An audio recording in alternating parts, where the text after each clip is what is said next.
My wife sent a "just married my boss" text from Vegas. So I replied, "Okay," and went quiet. Then I froze her credit cards, changed the locks, and watched her panic, only for her to text me days later, blaming me for pushing her into another man's arms because I was too focused on work and never made her feel special anymore. Hey guys, before I dive into this roller coaster of a story, I've got a quick favor. Our channel's been losing some traction lately, and the best way to support us is by hitting that subscribe button. It's free, fast, and helps us keep serving up stories like this one. Your support seriously means everything. Now let's get into it. So I'm still reeling from everything that's happened. What I'm about to share is 100% real.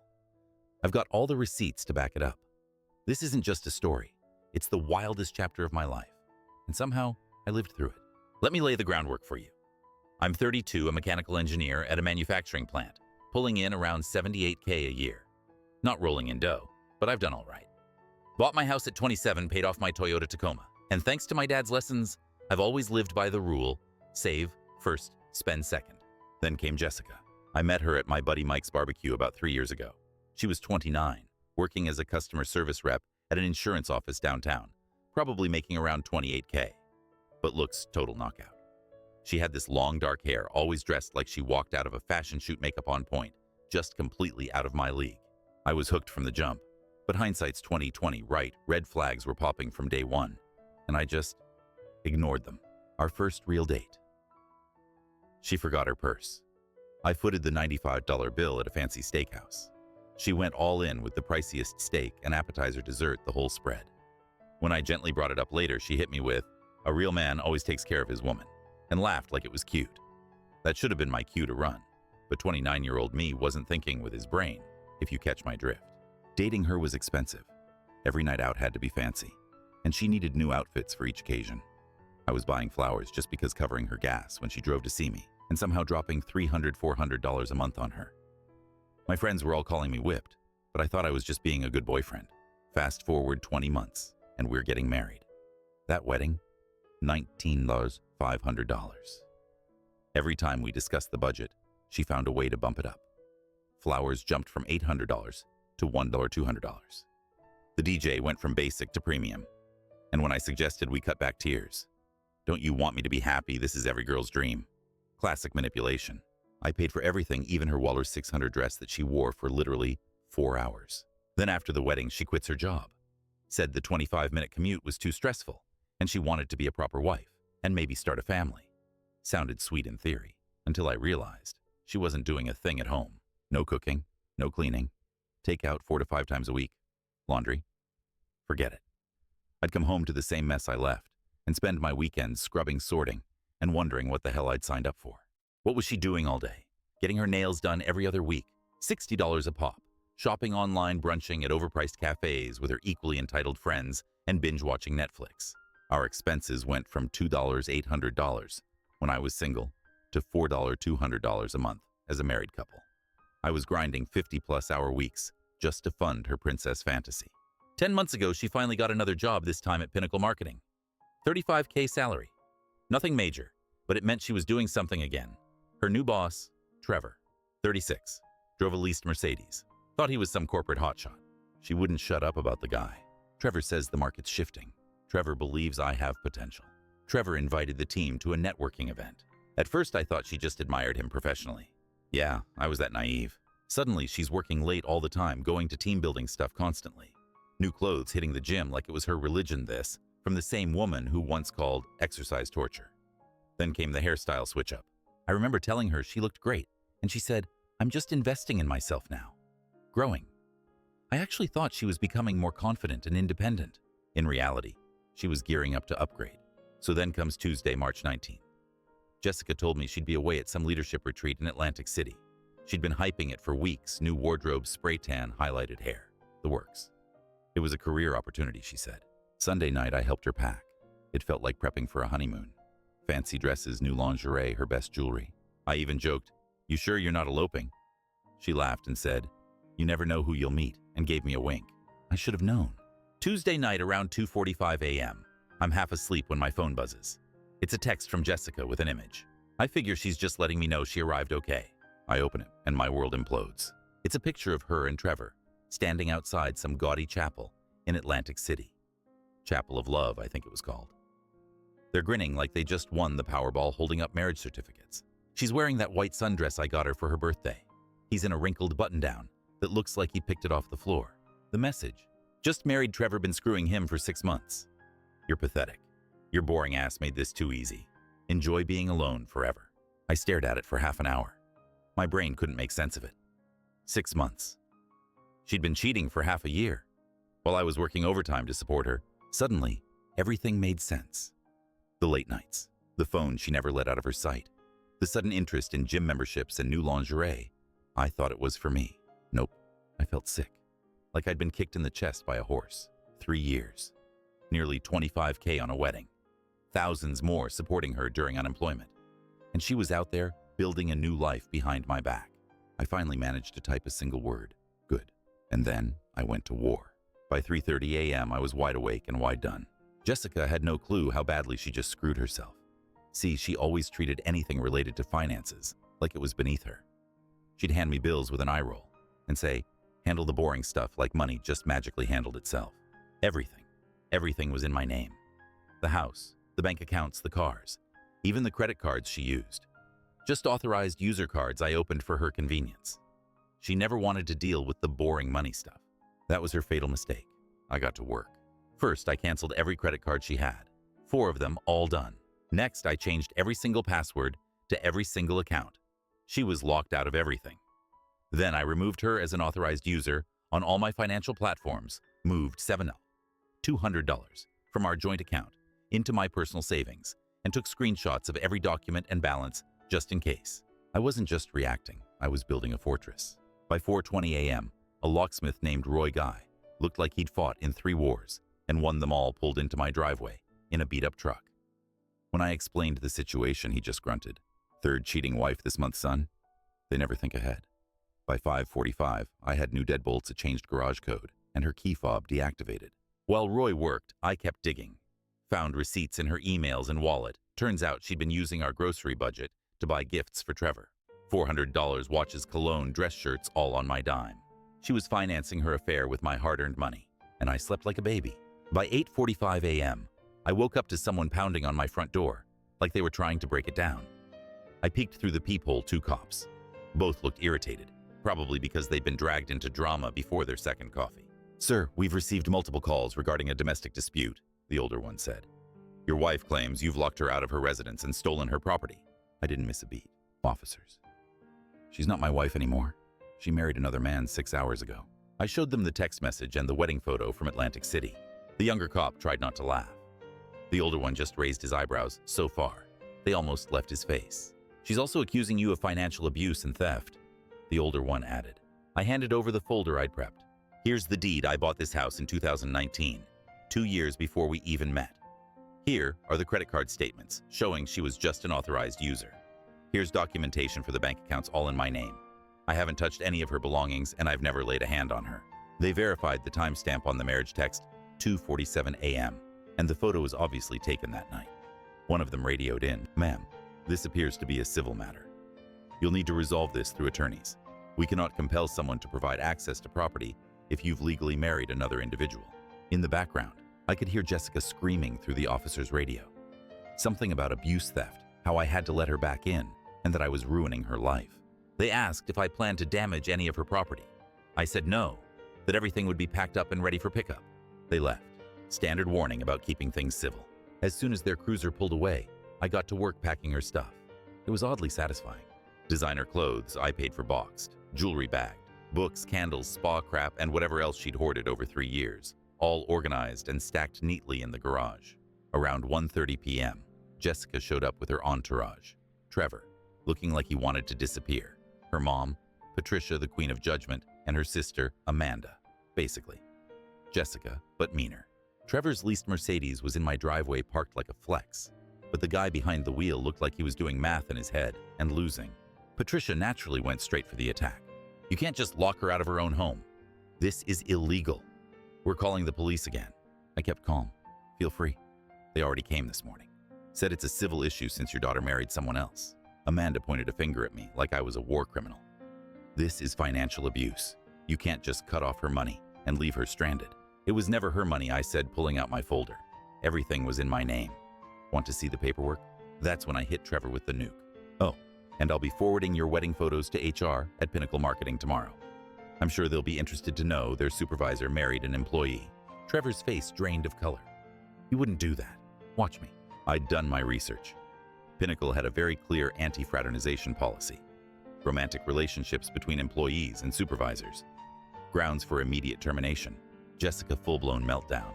Mascara streaks, sobbing, gasping for air. You're destroying my life over a stupid mistake. 6 months of cheating isn't a mistake, Jessica. It's a lifestyle. I didn't know what I wanted. You seemed pretty damn sure when you married him this morning. Trevor tried to step in with some weak. We're all emotional right now. Let's talk this through like adults. I shut it down. You banged my wife for half a year while I paid her bills. We're past adult conversations. I handed over the boxes and bags. You've got 2 hours to clear this out. After that, it's going to the curb. And then came the best part. Jessica pulled out her credit card to rent a U-Haul. Declined. Tried another. Declined. Panic set in. One more card. Declined. Trevor had to cover the $127 rental fee.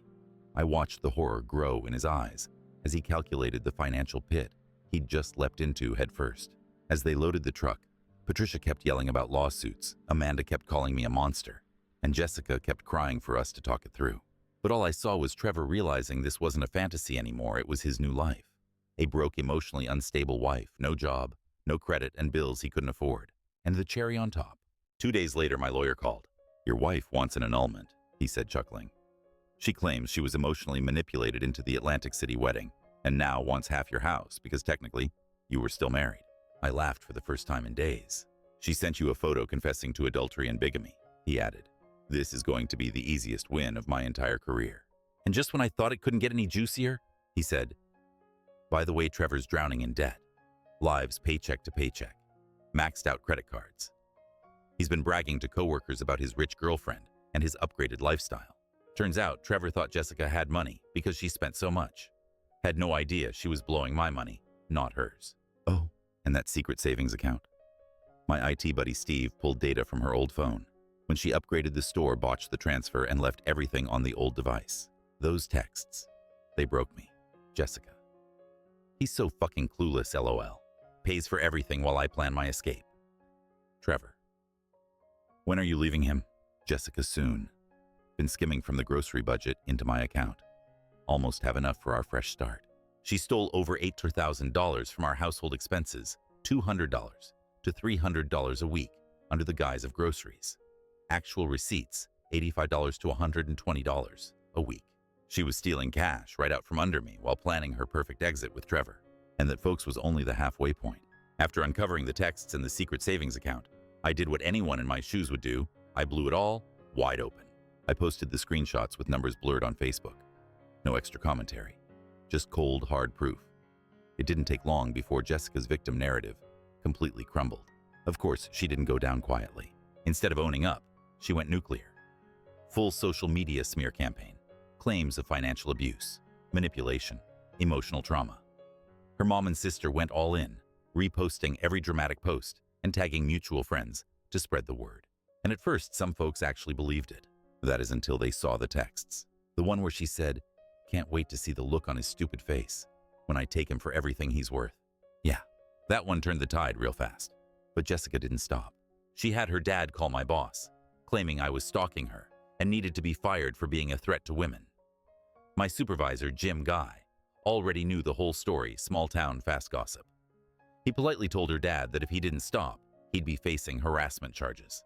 Then Jessica tried breaking into my house at 3 a.m. on a Thursday night. My new security cams caught everything in crystal clarity. She was yelling about her grandma's ring and how I stole her inheritance. Except, she sold that ring 8 months ago to buy a Coach purse. I had the pawn shop receipt to prove it. Next, she filed a police report, claiming I'd stolen and killed her cat. Spoiler alert. We never had a cat. I'm severely allergic. Can't be near one for more than 20 minutes without breaking into hives. I even offered to take an allergy test and sent animal control photos of my prescription antihistamines. Case closed. Then she started calling my mom at work, crying, apologizing, claiming Trevor didn't mean anything and she'd made a huge mistake. My mom, bless her, shut it down with, "You should have thought about that before you planned this for 8 months. Actions have consequences." Jessica tried going back to our church begging for sanctuary from spiritual abuse. Our pastor, who had counseled us before the wedding, sat her down and asked, "How exactly does adultery and bigamy fit into your spiritual journey?" She stopped attending after that. But the moment that really took the cake, the one that made me question if I was on a hidden camera show, Trevor's mom called me. Yep, this woman who I'd never met called me at work and said, "You need to man up and take Jessica back. Trevor isn't ready to be married. He made a mistake.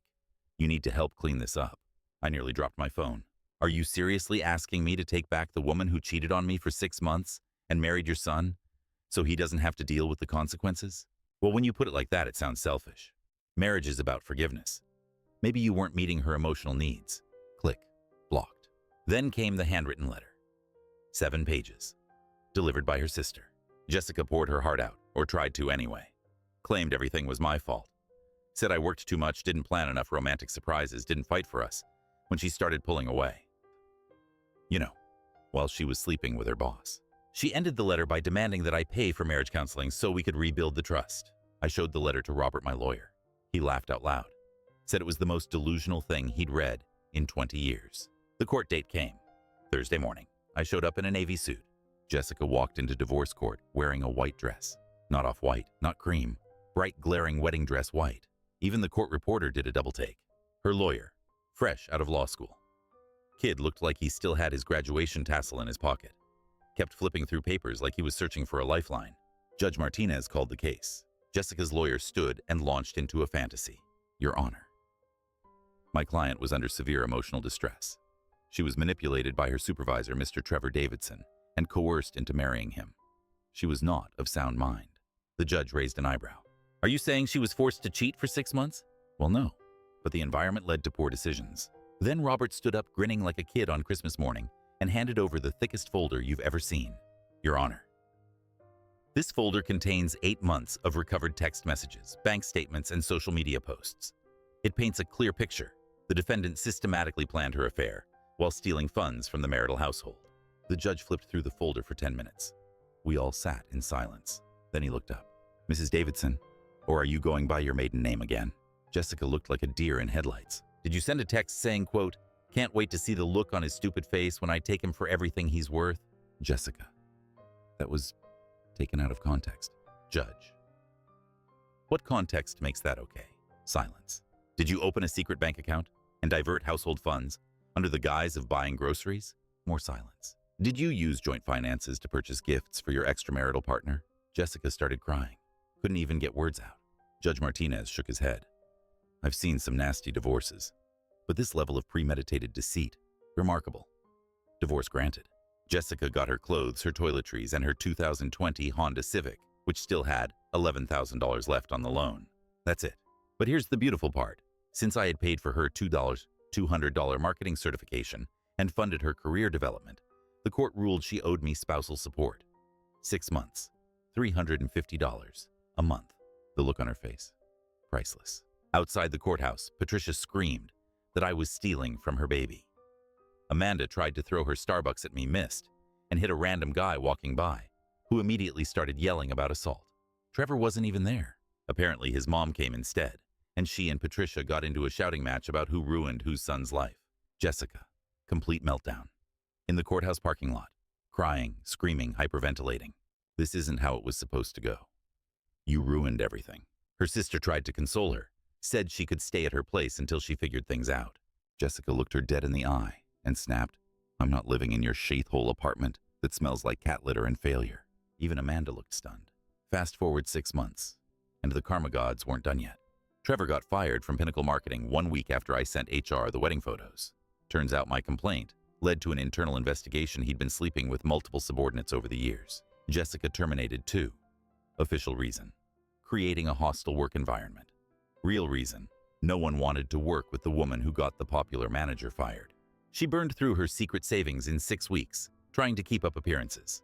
Eventually moved back in with her mom and stepdad, back to her childhood bedroom, with unicorn wallpaper and all. Nobody wanted to hire her. Word spread fast. Small town, big mouths. Trevor lost his Mercedes. Couldn't afford the lease anymore. Now he's driving a 2008 Honda Accord and living in his parents' basement. Last I heard, working a dead-end sales job making less than half of what he used to. And just when I thought it was over, Jessica called me. 3 weeks ago, I got a phone call from an unknown number. I almost ignored it, but something told me to pick up. Hello, I said. The only response, sobbing, uncontrollable gut-wrenching sobs. Then came her voice, shaky, cracked, desperate. Please don't hang up. It's Jessica. I didn't say a word, just waited. I know I don't deserve to talk to you, but I'm desperate. I made the biggest mistake of my life. Maybe the biggest mistake anyone's ever made. Still nothing from me. Trevor was using me. I was stupid and selfish. I threw away the best thing that ever happened to me for some guy who never cared. Still silent. I never stopped loving you, she said, voice trembling. I know it sounds like bulls after everything I did, but it's true. I was scared and confused. But my feelings for you, they were always real. Finally, I responded. Okay. That one word seemed to crack her even more. Her voice kicked up a gear rapid fire. We can fix this. We can go to counseling. I'll do anything. Sign a prenup, get a job, pay you back every penny. Please, I'm begging you. I was having a breakdown. I wasn't thinking clearly. People make mistakes. Jessica, I said, calm as ever. You didn't make a mistake. You carried out a plan for 8 months, stealing from me, lying to my face every day, while building a new life behind my back. That's not a mistake. That's a campaign. More sobbing. I have nothing now. My parents hate having me there. I can't find a job. I have no money. My car is getting repossessed next week.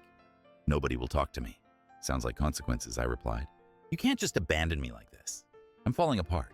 You abandoned our marriage when you started screwing Trevor. Everything after that? That's on you. And then she dropped what she probably thought was her ace card. I'm pregnant. Long pause. Congratulations, I said. Is it Trevor's? I don't know. It could be yours. No, it couldn't. We haven't had sex in over 4 months, and you were on birth control the entire marriage. Try again. More crying. Okay. It's probably Trevor's. But he won't answer my calls. And his mom hung up on me when I told her. Still not my problem. How can you be so cold? We were married. We loved each other. No, you loved my wallet. I loved a version of you that didn't exist. Then I hung up. 2 days later, Patricia called me. Didn't even say hello. You need to help Jessica, she snapped. She's Trevor's wife, I reminded her. That marriage doesn't count. She wasn't in her right mind. Take it up with the state of New Jersey. They seem to think it counts. She's your family. She broke those vows the second she committed adultery. Repeatedly. She's pregnant and scared and has nowhere to go. She can go to Trevor. He's the dad. He won't talk to her. His family wants nothing to do with her. Sounds like a pattern. What kind of man abandons a woman carrying his child? Ask Trevor. And while you're at it, get a paternity test. You're cruel. No, I'm realistic. Your daughter made her bed. Now she gets to lie in it. Patricia screamed something about how she'd tell everyone what kind of person I really was. I reminded her everyone already knows what kind of person Jessica is. Then I hung up. And then, because this saga had one more twist to give, Trevor called me. Yes, Trevor. The audacity. Hey man, I know things got kind of weird between us. You mean when you banged my wife? Yeah, right. About that. Look, Jessica's been staying with me and, she's kinda a lot. Like, super emotional. High maintenance. My mom thinks maybe you should consider taking her back. I nearly laughed. Your mom should mind her business. She's threatening to sue me for child support, emotional damages, all kinds of stuff. Can you just talk to her? Calm her down. Not my circus, not my monkeys. Come on, bro. Guy to guy, she's technically still your wife. No, she's your wife. You married her. That was a huge mistake. Your mistake. Your consequences. Look, man, I can't afford a baby right now. I'm barely making rent. You've got a house, a good job. And you thought you could just take all that by stealing my wife. It wasn't like that. It was exactly like that. Now, enjoy the life you built. She expects me to take care of everything while she lays around crying. Yeah, sounds real familiar. I can't do this, man. I'm not cut out for this. You should have thought about that before you got involved with a married woman. Click. Blocked. The next day, I got a Facebook message from Amanda. My sister's having a breakdown, and it's your fault. She can't eat, can't sleep, cries constantly, talks about hurting herself. You're destroying her life over one mistake, I replied. She made 184 mistakes. One for every day she cheated. If she's threatening self-harm, call a professional. I'm not responsible for her choices. Then I blocked her too. Now, I'm sitting in my paid-off house making good money at a job I love, dating an amazing woman named Sarah. Sarah knows this whole saga. She calls Jessica the cautionary tale. She brings me coffee and mugs labeled Loyal Wife as a joke. She's a nurse, pays her own bills, never once asked me to fund her lifestyle. We split everything. She even argues with me when I try to pay more, says relationships should be equal. Imagine that. Jessica. Still unemployed. Still living in her childhood bedroom surrounded by unicorn wallpaper. Pregnant with a baby whose father won't even text her back. Her mom and sister have stopped defending her. And she's learning finally that actions have consequences. Trevor, 36 years old, living in his parents' basement, driving a beat-up Honda, working a job that pays half what he used to earn while figuring out how to pay child support. And somehow they both think I should help fix the mess they created. They really believed I owed them something after they destroyed my life. But karma doesn't take IOUs, and sometimes the trash takes itself out. To be honest, my only regret is not seeing the red flags sooner, like when Jessica told me her ex was controlling and abusive because he expected her to split the dinner bill and contribute to expenses. That should have been the warning. But hey, everything happens for a reason. I'm grateful this happened before we had kids, before I wasted any more years or gave her more of my life. And if you're still listening, Jessica, I know you are because you stalk everything I post. You called my mom last week, asking if there's a chance I'd take you back for the sake of the baby. Let me be perfectly clear. No, it will always be no. You made your bed when you climbed into it with Trevor for 6 months and spent my money to do it. Now you get to lie in it in your childhood bedroom with unicorn wallpaper and Trevor. Thanks for taking out the trash. Enjoy that child support on a sales associate salary. To everyone asking if this story's real, every word. I've got screenshots, legal docs, and security footage. To the people who think I should have forgiven her, cheating for half a year while stealing money and planning an escape. That's not a mistake, it's who she is. To the women DMing me asking if I'm single. Sorry, I'm taken. And to anyone who's ever been cheated on and thought justice would never come, it does, eventually. Case closed. Karma served. Story over.